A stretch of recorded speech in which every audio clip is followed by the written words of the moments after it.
आज का हमारा जीएसटी सीरीज का पार्ट 2 है और पार्ट 1 में हमने देखा है जीएसटी क्या होता है, जीएसटी के जो सिनारियो होते हैं, बेसिकली जीएसटी कैसे काम करता है और जीएसटी के जो पेमेंट्स है वो कैलकुलेशंस हम कैसे करते हैं और गवर्नमेंट को कैसे पे करते हैं, ये हमने देखा है। अगर आपने पार्ट 1 नहीं देखा है तो जरूर देखना, इसके बाद में ही पार्ट 2 देखना। अभी हम देखते हैं कि जीएसटी रिटर्न्स क्या होता है। जीएसटी रिटर्न का मतलब क्या होता है। ऐसे भी तो कर सकते थे ना कि ये जो हमने पेमेंट निकाला है 720 रुपए, वो हम लोग एनईएफटी कर देते गवर्नमेंट को कि ये देखो हमारा 720 रुपए पेबल अमाउंट आ रहा है, वो हमारा जीएसटी का पेमेंट है। ऐसे भी तो कर सकते थे, राइट। बट वैसे हम नहीं कर सकते हैं। हमें गवर्नमेंट को पूरी बिलिंग समरी देनी पड़ेगी कि पूरे महीने में हमारा सेल कितना हुआ है, परचेज कितना हुआ है और हमारा जो टैक्स पेबल है वो कितना हुआ, वो हमें उनको बताना पड़ेगा।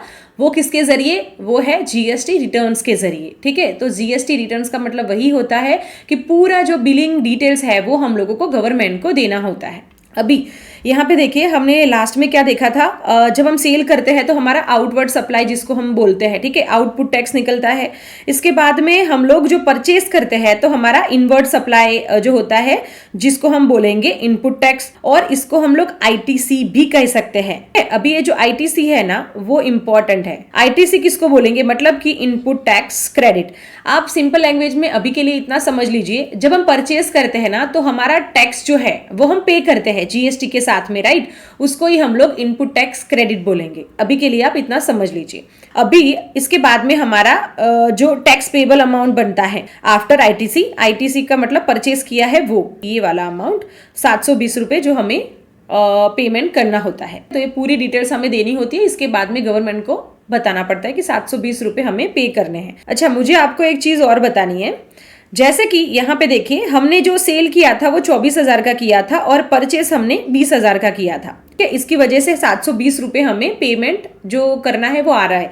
बट कभी ऐसा भी हो सकता है हमारा बिजनेस कम चला वो स्पेसिफिक मंथ में, तो वो सिनारियो कैसे होगा। जैसे कि हमारा सेल जो है, ये सेल जो है वो कितना हुआ 20,000 और हमने जो परचेस किया है वो कितने का किया है, तो बोले 24,000। तो ये जो टैक्स अमाउंट जो है, ये वाली जो टैक्स अमाउंट है वो उल्टी हो जाएगी, मतलब 3,600 यहाँ पे हमने कलेक्ट किया है और 4,320 वो हमने परचेज किया। तो यहाँ पे क्या होगा -720।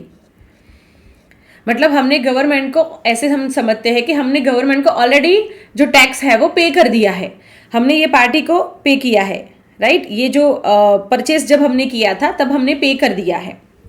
तो फिर ये सिनारियो में कैसे होगा, ये 720 रुपए, अभी तो ऐसी अमाउंट आ गई ना कि ये जो 720 रुपए है वो तो ऑलरेडी हमें गवर्नमेंट से लेने हैं। तो फिर वो अमाउंट कैसे आएगी, हमें क्या रिटर्न फाइल करने पड़ेंगे और 720 रुपए क्या हमें गवर्नमेंट वापस देगी, नहीं, हमें गवर्नमेंट वापस नहीं देगी। 720 रुपए जो है ना वो हमें रिटर्न तो फाइल करना ही पड़ेगा। जैसे आप ये सब फाइल करते हो ना, ये जब सेल्स परचेज के, वो हम आगे देखते हैं, रिटर्न तो आपको फाइल करने ही पड़ेंगे। बट वो आपके जो जीएसटी का पोर्टल होगा ना वहां पे आपको 720 रुपए दिखेंगे।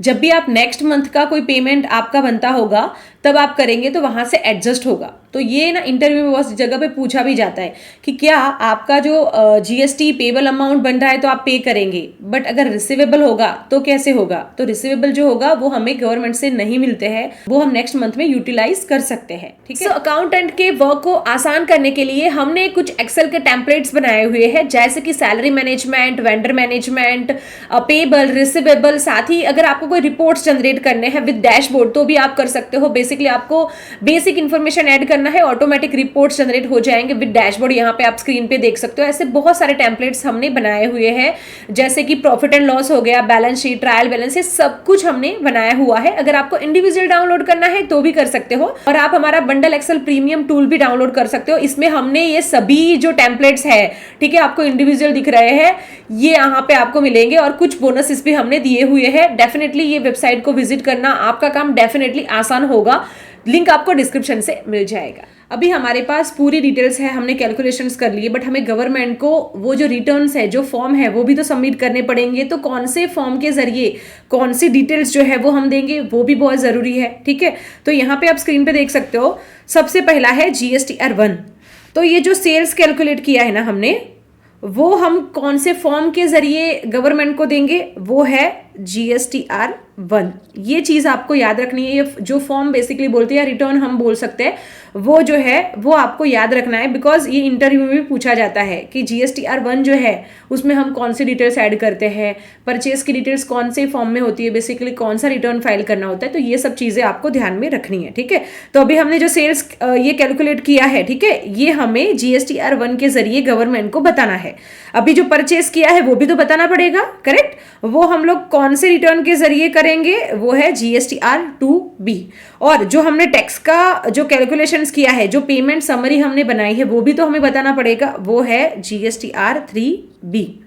ये जो फॉर्म है ना, ये 3 फॉर्म बहुत इंपॉर्टेंट है। हम सिंपल लैंग्वेज में बोलेंगे फॉर्म, ठीक है। ये 3 रिटर्न भी है, वो ही इंपॉर्टेंट है। अभी GST में आप जाएंगे ना तो आपको बहुत सारा जो रिटर्न्स है वो दिखेंगे लिस्ट में, GSTR1A, GSTR2B, 3, 4 ऐसे। बट जो 3 फॉर्म है वो यही है। 3 रिटर्न हमें यही इंपॉर्टेंट रिटर्न जो है वो गवर्नमेंट को बेसिकली फाइल करने पड़ते हैं।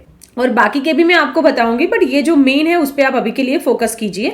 और एक जो रिटर्न रहता है वो है एनुअल रिटर्न, जिसको हम बोलते हैं GSTR9। सो ये जो एनुअल रिटर्न है ना, उसमें हम लोगों को पूरे साल भर में हमने जो भी परचेज किया है, सेल किया है या फिर टैक्स पे किया है, वो सब डिटेल्स देनी होती है रिकंसिलिएशन करके। तो इसको भी मैं आपको डिटेल में बताऊंगी बाद में। अभी के लिए हम ये तीनों की ही बात करते हैं। और बाकी के भी रिटर्न्स जो है वो होते हैं, बट टैक्स पेयर की कैटेगरी के हिसाब से हमें रिटर्न फाइल करने होते हैं। तो हमने क्या सीखा, GSTR1 में सेल्स की डिटेल्स हमें देनी होती है, GSTR2B में परचेज की होती है, और 3B में जो भी टैक्स के कैलकुलेशंस होते हैं वो समरी करके पे करना होता है, ठीक है। समझ गए इतना।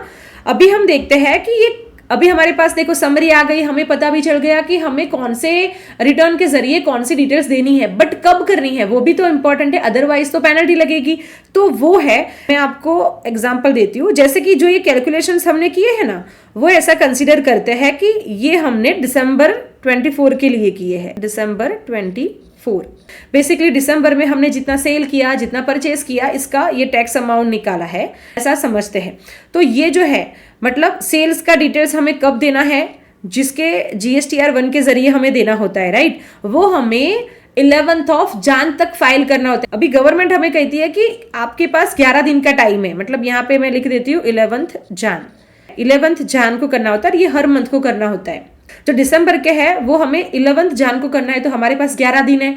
11 दिन में अगर हमसे कोई बिल मिस हो गया है या कुछ भी है तो हम वो कर सकते हैं। 11 दिन हमारे पास रहते हैं, अदरवाइज फिर पेनल्टी लगना शुरू हो जाएगा, ठीक है। अभी परचेज का भी हमें देना होगा। परचेज का हम कब देंगे, तो ये 2B है, ठीक है। परचेज का हमें 2B के जरिए देना है, वो हमें 40 जान तक देना है, ये रिटर्न फाइल करना है। और फिर टैक्स का भी हमें रिटर्न फाइल करना है, वो है 3B, ठीक है। ये 3B के जरिए हम लोग रिटर्न फाइल करेंगे, वो है 20 जान। ये हमें ऐसे फाइल करना होता है। अभी आप बोलेंगे कि 20 जान है, मतलब ये हर मंथ को करना है। फॉर एग्जाम्पल ऐसा समझ लो कि दिसंबर का अभी हमने ये कैलकुलेट किया, फिर बाद में जनवरी का जो हम सेल परचेस करेंगे वो कब देंगे, फरवरी में, और ये सेम डेट हम फॉलो करेंगे।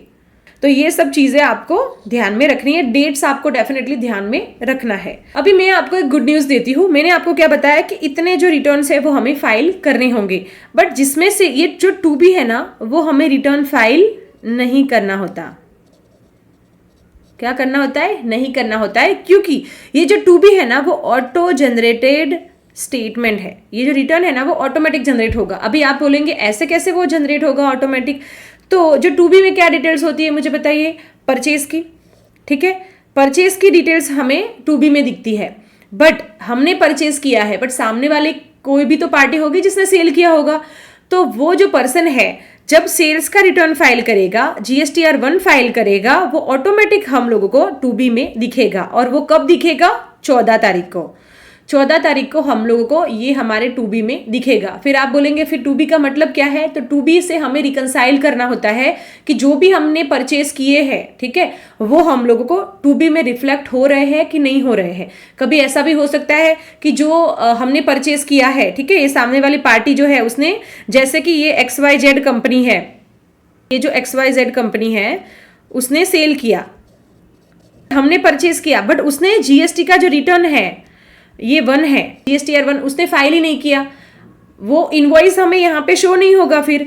तो फिर हमें तब उनको मतलब रीच आउट करना पड़ेगा कि ये जो हमारा इनवॉइस है, जहाँ जो हमने परचेज किया है, वो हमारे 2B में नहीं दिख रहा है। ठीक है, तो आप लोग आपका रिटर्न फाइल करें ताकि हम लोगों को हमारा जो इनवॉइस है वो हमें दिखे और हम लोग ITC क्लेम कर सके, जो हम बोलते थे ना इनपुट टैक्स क्रेडिट, ये वाला, तो हम लोग ITC क्लेम कर सके। तो उसकी वजह से ये 2B इंपॉर्टेंट है और ये ऑटोमेटिक जनरेट होता है। तो आई होप आप समझ गए होंगे। और मैं एक चीज बताती हूँ, देखो ये 2B जो है ना वो तो ऑटोमेटिक जनरेट होता है, और ये जो 3B है ना उसकी समरी भी हमें GST के पोर्टल पे दिखती है। तो हमें ज्यादातर काम कौन से वाले रिटर्न में करना है पता है? ये GSTR1 में। और GSTR1 जो है ना वो मैं आपको डेप्थ में समझा दूंगी। तो बाकी के जो रिटर्न है ना, अगर आप GSTR1 मतलब अगर समझ गए और आपको डिटेल में पता चल गया कि कैसे रिटर्न फाइल करना है, तो बाकी का सब कुछ आपके लिए आसान हो जाएगा। ठीक है, तो जो मैं आपको हर चीज बता रही हूँ और समझा रही हूँ वो आप डिटेल में समझ लीजिए।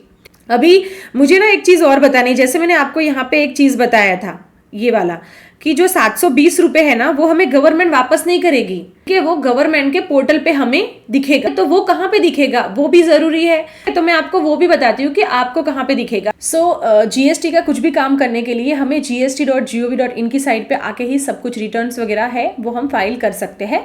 तो यहाँ पे आके हमें लॉगिन पे क्लिक करना है, हमारी कंपनी का यूजर नेम एंड पासवर्ड हमें देना है, एंड देन फिर लॉगिन पे क्लिक करना है। यहाँ पे आपको कैप्चा देना है और फिर लॉगिन करें। यहाँ पे आप देखिए डैशबोर्ड, जैसे मैंने आपको बताया था ना स्टार्टिंग में कि ITC जो है वो अवेलेबल कितना है वो भी हम देख सकते हैं। जो हमने देखा था ना कि -720 आ रहा था, वो जो -720 जो है वो आपको कहाँ पे दिखेगा? तो बोले यहाँ पे इलेक्ट्रॉनिक क्रेडिट लेजर। यहाँ पे जो IGST में अगर अवेलेबल होगा वो भी दिखेगा, CGST, SGST, जिस हिसाब से आपका अगर कुछ पेमेंट जो है वो गवर्नमेंट के पास होगा वो बेसिकली आपको यहाँ पे दिखेगा। और ये आप कब यूज कर सकते हो? जब आप नेक्स्ट मंथ का रिटर्न फाइल करेंगे या 2-3 महीने के बाद, अगर जब आपको गवर्नमेंट को पे करना होगा, ठीक है, तो ये अमाउंट से वो ऑटोमेटिक माइनस हो जाएंगे। बेसिकली आपकी जेब से आपको पे नहीं करना होगा। अभी हम लोग फाइल रिटर्न में जाते हैं और यहाँ पे देखिए फाइनेंशियल ईयर आपको सिलेक्ट करना होगा, और यहाँ पे आपको क्वार्टर दिख रहा है, यहाँ पे तो मंथ ही नहीं दिख रहे, हमें तो मंथली रिटर्न फाइल करना है। तो देखिए यहाँ पे है ना गवर्नमेंट ने हमें कुछ राहत दी है, छूट दी है बेसिकली, कि अगर जो कोई भी बिजनेस पर्सन है, बिजनेसमैन है या फिर कंपनी है जिनका टर्नओवर 5 CR या उससे ज्यादा का है, तो वो लोग मंथली रिटर्न फाइल करेंगे, और जिनका कम है वो क्वार्टरली कर सकते हैं। तो ये जो हमारा जो GST का ये बिजनेस है वो क्वार्टरली रिटर्न के लिए एलिजिबल है। ठीक है, ऐसा आप समझिए। तो यहाँ पे देखिए क्वार्टर 1, क्वार्टर 2 एंड क्वार्टर 3। तो अक्टूबर से दिसंबर क्या है? क्वार्टर 3। और यहाँ पे पीरियड आपको दिसंबर चूज करना होगा। यहाँ पे आप सर्च पे क्लिक करें तो यहाँ पे देखिए आपको क्या दिखेगा? Details of outward supply of goods और सर्विसेज GSTR1, जो मैंने आपको बताया था GSTR1। तो यहाँ पे इसकी ड्यू डेट जो है ना वो चेंज हो जाएगी। अच्छा, एक चीज और है, जो आपका स्टेट है ना उसके हिसाब से भी आप आपकी जो ड्यू डेट है वो एक बार चेक कर लेना। क्वार्टरली जो रिटर्न के लिए एलिजिबल होते हैं उनकी ड्यू डेट अलग होती है, मैंने आपको मंथली के रिलेटेड बताया है। तो यहाँ पे देखिए 2 ऑप्शन दिख रहे हैं, prepare online and prepare offline. तो इसका मतलब क्या है? प्रीपेयर ऑनलाइन का मतलब है कि आपको यहाँ पे हर इनवॉइस की डिटेल्स जो है वो देनी पड़ेगी। यहाँ पे देखिए ये जो टेबल है ना उसमें आपको हर एक इनवॉइस की डिटेल्स देनी पड़ेगी। अभी के लिए मैं बैक करती हूँ। और फिर ऑफलाइन का मतलब क्या है? प्रीपेयर ऑफलाइन, जैसे कि आप टैली यूज करते होंगे या फिर कोई जोहो बुक्स या फिर कोई भी जो सॉफ्टवेयर वो आप यूज करते होंगे, तो वहां से जो आपका आउटवर्ड सप्लाई मतलब कि GSTR1 का जो डिटेल्स है उसको आप एक्सपोर्ट करके यहाँ पे जो है वो फाइल को अपलोड कर दोगे, तो वो ऑटोमेटिक यहाँ पे आपको शो करेगा। बट ये एक शॉर्टकट है जिसकी वजह से हम डिटेल में नहीं सीख पाते, हम कोई शॉर्टकट यूज नहीं करने वाले हैं। ये जो प्रीपेयर ऑफलाइन है ना वो आपको मैं ओनली 2 मिनट में सिखा दूंगी, बट उसके पहले आपको प्रीपेयर ऑनलाइन आना जरूरी है। जैसे मैंने बताया शॉर्टकट से हम आगे लाइफ में कभी नहीं बढ़ सकते, तो हम पहले सीखेंगे प्रीपेयर ऑनलाइन। जैसे हम प्रीपेयर ऑनलाइन पे क्लिक करते ना, यहाँ पे देखिए इतनी सारी जो बॉक्सेस है, टेबल है, वो आपको शो करेंगे।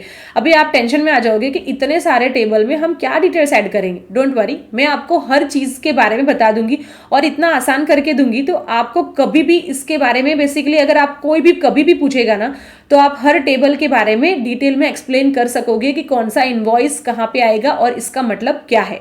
तो ये जो B2B B2C है और उसमें कौन सी डिटेल्स वगैरह आएगी वो हम लोग हमारे नेक्स्ट वीडियो में देखेंगे इन डिटेल्स। और फिर GSTR1 जो है वो फाइल करना सीखेंगे। मेरे पास सब नोट्स और इनवॉइसेस सब कुछ अवेलेबल है, वो मैं आपको डिस्क्रिप्शन में प्रोवाइड कर दूंगी।